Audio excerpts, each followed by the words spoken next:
you check the children.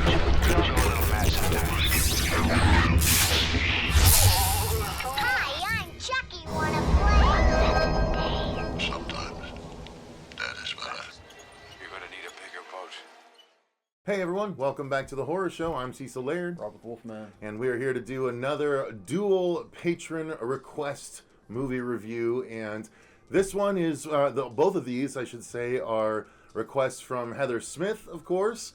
And we are continuing the series Lake Placid with Lake Placid 3 and 4, the final chapter. The not-so-final chapter. In traditional horror, you know. In big creature, tradition. in big creature movies, it's always that case. Well, not only that, but slashers. True. In Friday the 13th, the final chapter. True. The final nightmare. Just milking it. Yeah, exactly. So let's start off with Lake Placid 3. We're going to talk about both in this one video because they're both of equal quality, I would say. Well, actually, I like 3 a little bit better than 4. I like 3 a little. I like 3 a lot better than 2. Yes, I will definitely agree with you on that. 3 starred Colin Ferguson, who I'm a big fan of because I watched all of Eureka, and he was the main sheriff in Eureka, and he's just a really enjoyable, charismatic actor to watch. The scenes with him and his wife were very good. His wife, Christy Mitchell, I think he said it was. She was excellent to watch as well. Like, that's the funny thing. This movie had, like, the 2 main performances were really solid acting. The cinematography was actually really good, at least for the first half of the movie. And then once the Crocs start getting more heavily involved, everything sort of devolves, filmmaking wise. Like, yeah, him and I were talking. Like the third, this one started off really strong. Like, we're like, oh wow, okay, so they're actually putting some effort back behind this and everything. And yeah, as soon as the action, if you will, starts, it's just like, yeah, we don't have to do anymore. There's just shaky camera. Yeah, it's really tough. I mean, in both of these movies, the Crocs are almost entirely CG, and it's just a matter of, like, how bad is it? You know, it's like, is it good bad or is it just bad at this point? And I think it's just bad at this point. Bad. But yeah, so this one was about Colin Ferguson and his wife and their son, who ends up running across some of the baby Crocs that we see at the end of Lake Placid 2. He starts feeding them. They grow very quickly, and then they're starting to wreak havoc on, you know, the surrounding area as well. Yep. And then, of course, a new group of hunters are called in, led by Reba, and she is a character that would become sort of a pseudo mainstay in the franchise, being in 3 movies in a row. So she starts off here in Lake Placid 3, and it's kind of cool. She's like she's a kind of a badass, wizened, slightly older huntress, whatever you want to call her. And she's a poacher, right? Really. Well, but yeah, exactly. She doesn't just poach, but yeah. She calls herself a hunter. Yeah. But nonetheless, they're there to help hunt whatever is. They're actually there to hunt elk, and they get embroiled in the fact that, you know, elk are getting killed and beheaded, and so they run afoul of the crocodiles as they're searching for their elk to hunt, and their storyline gets tied up with Colin Ferguson's sheriff storyline, and his son and all that stuff. Right. It's just, it all kind of devolves into silliness, like I said, for the second half of the movie, especially with the amount of CG gators or Crocs that there were, and like, there's so few shots where the real actors are actually interacting with these Crocs. I mean, it's a green stick with a tennis ball. Yeah, it's so few and far between where they're actually interacting, even though sometimes they'll just overlay the CG Croc over the live footage, so it looks like they're getting eaten, but really it's just they're putting the Croc in front of them visually. Yep. So, I mean, the story starts strong, the cinematography starts strong, everything devolves, the CGI Crocs are terrible kind of throughout, so the movie itself to me was, like I said, better than 2, but still nowhere near 1. No, not absolutely. Like, we've talked, like, I don't know if it was on camera or off, but him and I have kind of talked. It's like, all right, is this technically more of a a significant drop off in quality in what The Howling was. No, yes, 1 to 2 it was, but I think this is better than 2. I don't think. I mean, we didn't get better than 2 in The Howling until like 4 or 5, right? Yeah, that's true. So, And then it went right back down. then it went back down again, exactly. Yeah. So yeah, I mean, Endless line dancing. what did you think of how the story played out? Again, it was basically kind of reiterating what you said. Of it started off strong and then it just got really sloppy. Mm-hmm. It was another generic repeat of what 2 was. Mm-hmm. That's really all it was. And there wasn't anything really much enjoyable I would say about it. You didn't really care about your characters just because again, it's like, I don't care like if they're supposed to be like just throwaway characters. Give me at least a little bit. Aw, damn, Mm-hmm. they died. They do lean heavily into croc vision in these 2 movies. There's a lot of that. And it happens to be green, of course, because they're green, so why wouldn't it be? And These sons of bitches move really quick. Yeah. Well, you know, crocodiles and gators can move quick if they're motivated to. So, okay, in that case, if they are like 30, 40 feet, okay. I mean, that they're way overly huge. They don't usually get longer than 10 or 12 at the max. Well, but yeah, they're like 25, these aren't the 30 regular feet old long. crocs. No, these are Lake Placid crocodiles. Mm-hmm. Oh, big difference. But yeah, I mean, what else is there to say about 2? I mean, Reba. So basically, by the end, Reba, it looks like she's gotten hit pretty hard, and it looks like that she's down for the count. They had a final showdown, and basically he goes to blow up the gas station, and okay, come on, you guys could have done better with the aftermath of that explosion. Yeah, that was way too clean. Yeah, and then so that's why I say, you know, we see Colin Ferguson later on is leading a tour of Lake Placid, acting as though, or you know, living as though there are no more crocodiles, even though we know there, you know, they show that there's a bunch of eggs and babies and stuff like that. So, yeah, I mean, it's kind of a weird thing to end off on, and then, but it does lead right into part 4. That, yes. So, if anything, you want to kind of segue into that then? Yeah, we might as well. Okay. So part 4 begins with the camera finding Reba after the destruction of the gas station, but she's still no. They left her ass in the grocery store. Oh, that's right. She was at the grocery store. That's right. Yeah. So, that's right. Right. Yeah. So she's at the grocery store in the demolished aisles, and she's still all messed up and wounded and everything. But she's brought back into the fold, and then we kind of flash forward after she gets out of this situation. And we meet the new sheriff of the area, this blonde, who also has a daughter. You know, she has a daughter rather than a son like Colin Ferguson. But the daughter is going to go to a different lake and hang out with her friends. And so the sheriff reluctantly agrees. Well, no, hold on. You skipped a crucial step here. Okay.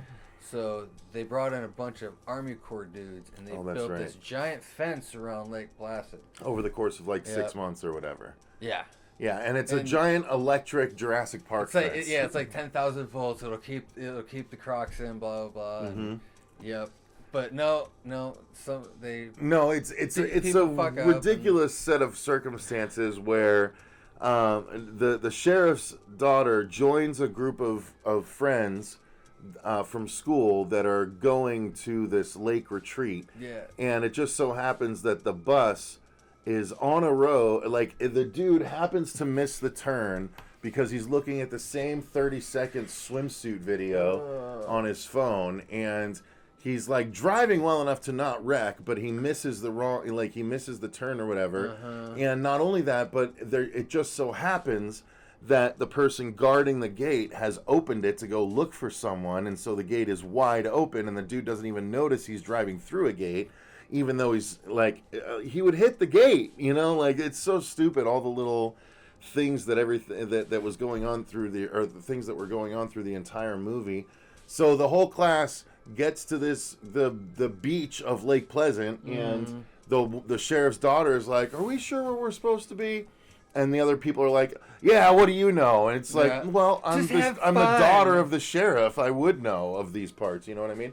But yeah, and so it doesn't take long before the whole group is attacked by crocs, and they not only there's big crocs, little crocs, baby crocs that swarm like piranha, and Red Crocs, blue Crocs. yeah, it's really kind of ridiculous. But Yeah. I mean, the kids start to get picked off, but we follow this one, or was that I think this was this one where the girl was on like going to that was the first the part 3, wasn't it?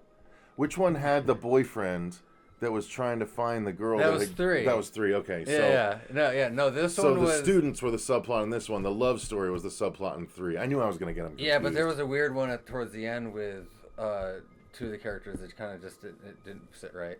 But Reba, yeah. So Reba, since time passes, she's now the park ranger for the area or whatever, the fishing game. Yeah. Fishing She game now person. works for the fishing game, so she's legit. She's legit now. But yeah, so what did you think of part 4? I kind of just explained everything. Yeah, I watched it. This is why I do most of the talking. No. I'm just saying no. Part 4 was lackluster. There wasn't really much to it. It was a quickly made Lake Placid movie, basically having the IP. I didn't have any really enjoyment with this movie. I felt myself basically almost having like a Mystery Science Theater thing where I just kind of laughed and joked about it and kind of picked it apart each scene. I don't know. Robert Englund's in it. Oh yeah, that's true. Yeah. Robert Englund is in it. Robert Englund is Plays an underhanded hunter. He's cousin of a person that's supposed to live there. I mean, the movie does have such winning lines as he got schooled when someone fell off their jet ski very and gets repetitive eaten, of dude. gets eaten by a bunch of baby crocs. Of course, she says he got schooled as if it was a school of fish that ate him. But it wasn't a fucking school of fish. It was a collection of crocodiles, whatever the fuck that's called. Pretty sure it's not a school of crocodiles. So that winning joke deserves to be thrown into the goddamn trash. There was a lot of things you can pick apart and laugh and talk crap about this. Like the effects were god awful. It was really bad. The CG is so tough. Well, they were improving from the last one to this one. I did mention this. The water effects were getting a little better. But I'd mentioned this off camera earlier. They at least brought in practical effects for certain shots with the close up shots of the barely though of the crocs. Barely, not very many. But at least they attempted it. It's better than what the other the previous 2 have been. It makes me ashamed Fuck. for how okay I was with really bad CGI creatures in the mid 2000s, just because I was so hard up for creature movies. Because these effects are really. I do have a soft spot for Python and those movies and shit. Those are like. They know that they're bad. Right. Well, that's why the first Lake Placid and the first Anaconda were awesome, because they treated the creatures seriously and they made some practical versions for people to interact with, and it wasn't scary. Yeah, it was really. Anyway, so what else about this one did you like? Did you like any of the acting, or honestly, the acting to me, it was mediocre. It really was mid. Yeah, it really was. Everybody, I guess, they held their own for what they could do. That's really what it was. Again, you can only work with so much of what you have, and again, they're looking at a green square box half the time. I don't know.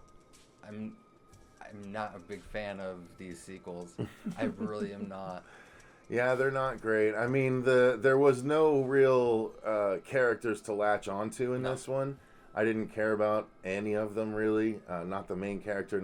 There wasn't a particular bout of good acting or anything like that. I did find myself at times rooting for the gator or for the croc. Yeah.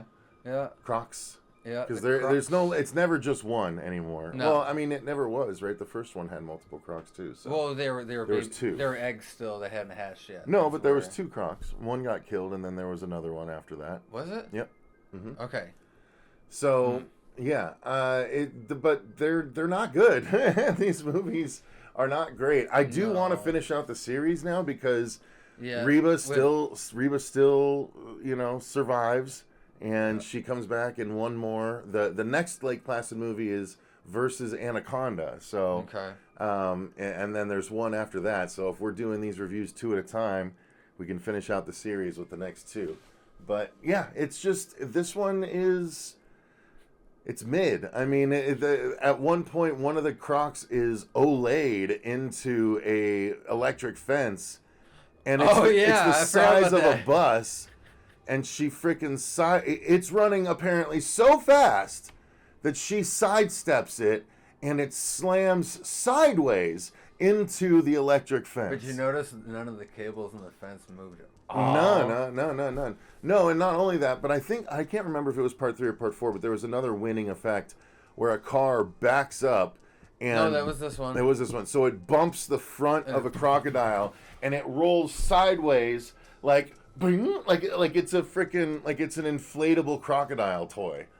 It is so bad. It's so bad. Yeah. But, you know... To a point, I will... It's fun to revisit being like, okay, yeah, now I'm making a mental note.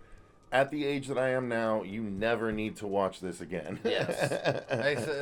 I watched it. Yeah. I watched it once. I could say I went through the series. Well, and this is the second time, but there's no way I'd remember because I watched them when they actually came out. Oh, see, I never watched after the first one until this. So this is all you used your time more wisely than me. I will say that. Fair enough. Like I said, I do have the soft spot in for Python and stuff because they're bad snake movies. Like they're good where they're. I'm terrified of snakes. I used to watch those sci-fi, Sharkaconda or Snakeaconda versus or no Sharknado. It was Piranha Shark or Piranha Snake or something like that. Oh yeah. You know what I mean? Piranhaconda. Piranhaconda. That's what it was. Yeah. Piranhaconda. I watched all those movies, but this is. This is on those. The Lake Placid movies are now on that level, unfortunately. Ticks. No, Ticks actually was pretty good. Ticks was pretty good. Yeah. That was all so practical. That was good. Yeah. All right. Well, I think that's going to do it for our review of Lake Placid 3 and Lake Placid, the final chapter. Let us know what you guys think of these in the comments down below, and thank you very much to Heather for recommending these. I mean, what you're doing for me is you're making it known in my own brain that I never have to watch some of these movies ever again. So I'll never waste my time on them again. And I really appreciate that. The time is the only thing that you can't give someone, but you have given that to us. If you want to have you'll have fun with it if you watch it and just basically make fun of it the whole time. Yeah. Oh, I mean, it's a great background music. Background. I mean, it's like a mystery science theater. It'd be really good to do one of those kinds of situations, a movie interruption. Mm-hmm. So if you're into that, get your friends together, have some drinks, and do a movie interruption for these. So thank you very much to all of our patrons for supporting the channel. We greatly appreciate each and every one of you. Until next time, I've been Cecil Laird. Rob Wolfman. And remember, stay scared.